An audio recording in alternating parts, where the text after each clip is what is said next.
Wire W1 and W2 are made of same material having the breaking stress this, W1, W2 cross section area this and this. Masses of W 20 kg and 10 kg hang as shown in the figure. The maximum mass that can be placed on the pen.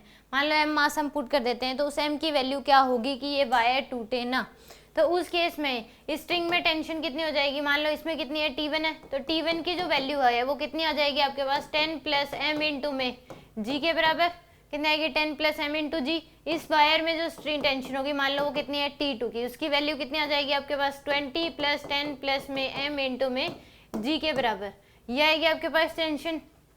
तो यहाँ से यानी कि आ जाएगी आपके पास 30 plus m into में g, इतनी आएगी आपके पास। तो यहाँ से अगर हम देखें स्ट्रेस की वैल्यू इस वायर में W2 में अगर देखें और W1 में, तो यहाँ पे ये टेंशन किस में है W1 में, इसको T1 लिख लो, इसको क्या लिख लो T2।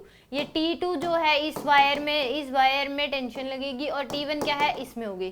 तो यहाँ पे स्ट्रेस जो होता है वो क्या होता है आपके पास टेंशन बाय एरिया या फोर्स बाय एरिया बोल दो, तो टेंशन इक्वल टू क्या हो जाएगा स्ट्रेस इंटू में एरिया, कितना आ जाएगा स्ट्रेस इंटू एरिया। तो यहाँ से इस केस में टेंशन हमें पता है, स्ट्रेस इसने हमें गिवन दे रखा है, एरिया जो है वो क्या हो जाएगा पाई आर स्क्वायर। तो यहाँ पे कितना है हमारे पास इस केस में अगर हम निकाले W1 की तो ये T1 आ जाएगा, T1 की जो वैल्यू है वो क्या है कितनी है 30 प्लस m इंटू में g इक्वल टू स्ट्रेस हमें दे रखा है, मैक्सिमम इतना स्ट्रेस आ सकता है इसमें वो हमें गिवन है 1.25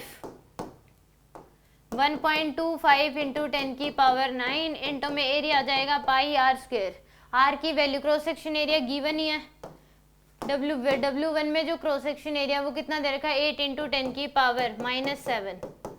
तो यहाँ से अगर हम देखें ये आ जाएगा आपके पास 300 प्लस में 10m इक्वल टू क्या हो जाएगा आपके पास 1.25 इंटू में 8 इंटू 10 की पावर 2, तो 300 प्लस में 10m इक्वल टू आ जाएगा 125 इंटू में 8।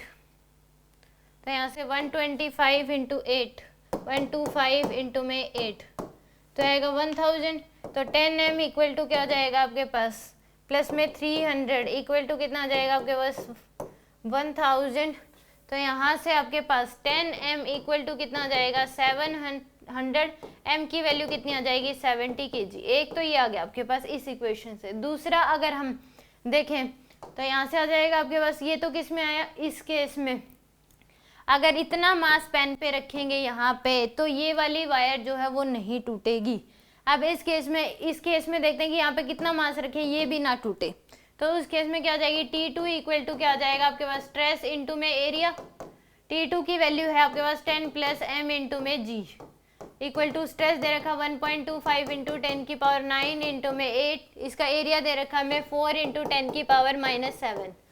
तो आ जाएगा 100 प्लस में 10m इक्वल टू कितना आ जाएगा आपके पास 125 इंटू में 4।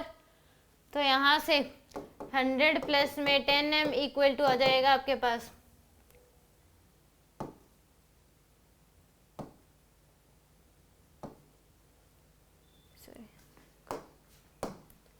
125 इंटू 4 500 आ जाएगा, कितना आ जाएगा आपके पास ये 500।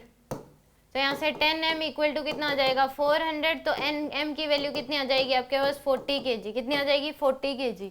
अगर हम मास 40 kg पुट करेंगे तो दोनों ही नहीं टूटेंगे। मास अगर 40 kg पुट करोगे तो ना W1 टूटेगा ना W2। अगर मास आपने 70 kg पुट करा तो उस केस में क्या हो जाएगा आपके पास W2 टूट जाएगी, W1 पेंडिंग रहेगी। तो हमें जो मास पुट करना पड़ेगा इसमें 40 kg ताकि ये दोनों ही वायर सेफ रहें। तो इसका आंसर जो आएगा वो कितना आएगा 40 kg आएगा। अगर 70 से ज़्यादा कर दोगे तो दोनों ही टूट जाएंगी। 70 से अगर कम करोगे, मान लो 40 से ज़्यादा है 70 से कम है, तो ये वाली टूट जाएगी, आपके पास ऊपर वाली रह जाएगी।